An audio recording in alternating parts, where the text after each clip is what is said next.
Oops, pray muna tayo. In the name of the Father, the Son, and the Holy Spirit.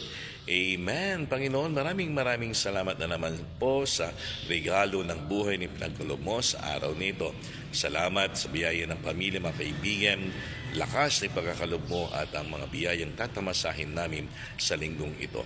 Panginoon, sa araw nito, gabayan mo, protektahan mong bawat isa sa amin, matiwasay at ligtas nawa kami makarating sa aming maparoroonan, lalong-lalo na sa pagpunta bilang isang pamilya sa mga bahay pagdalaginan at sa mga simbahan upang mag-alay ng pasalamat at dasal sa iyo. Gayon din, Panginoon, hinihiling namin na hipuin mo, pagalingin mo na ang mga kapatid naming may mga sakit, mga kapamilya namin na may mga karamdaman. Hipuin mo sila, Panginoon, upang makabalik na sa paglilingkod sa iyo.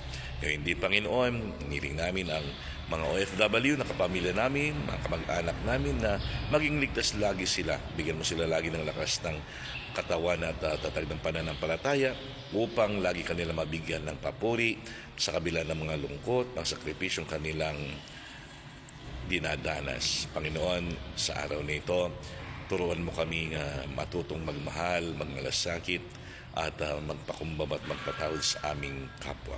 Panginoon, gawin mo kami instrumento ng iyong buhay na lalo na ngayong araw ng Epipanya, ang pagpapahayag ng iyong pagka-Diyos sa amin.